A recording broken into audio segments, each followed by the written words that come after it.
காசி ராமேஸ்வரம் போறேன் அப்படின்னு சொன்னாலே அது ஒரு புனித பயணமாக பார்க்கப்படுகிறது.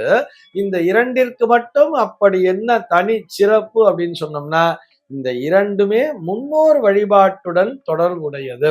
முன்னோர் வழிபாடு மாத்திரமல்ல, முன்னோர் வழிபாட்டுடன் கூடிய இறை வழிபாடாகவும் அது பார்க்கப்படுகிறது. முதல்ல ஒரு காசிக்கு போகணும்னு சொன்னாலே என்ன ஒரு ரூல் அப்படின்னா, இங்கிருந்து முதல்ல ராமேஸ்வரத்துக்கு போயிடணும். இது தென்னிந்தியர்களுக்கான விதி. ஒவ்வொரு ஊரிலுமே விதியானது மாறுபடும். வட இந்தியர்களுக்கான விதி என்பது வேறு, தென்னிந்தியர்களுக்கான விதி என்பது வேறு. தென்னிந்திய பகுதியிலே வசிப்பவர்கள் முதல்ல என்ன பண்ணணும்னு சொன்னா, ராமேஸ்வரத்துக்கு போயிடணும். அங்க ராமேஸ்வரத்துல போய் ஸ்நானம் பண்ணிட்டு, தனுஷ்கோட்டிலையும் ஸ்நானம் பண்ணிட்டு, அங்கே மணலால் லிங்கங்களை பிடிக்க வேண்டும். மணலால லிங்கம் பிடிக்கும்போது ஆத்தலிங்கம் அப்படிங்கிற ஒரு விஷயத்தையும் பண்ணுவார். இந்த மாதிரி லிங்கங்களை பிடித்து விட்டு அந்த மீதி 4 லிங்கங்களை அங்கேயே கரைச்சிட்டு, ஒரு லிங்கத்தை மட்டும் அப்படியே மண்ணோட எடுத்து ஒரு சொம்புல போட்டு வச்சுக்க சொல்லுவார்.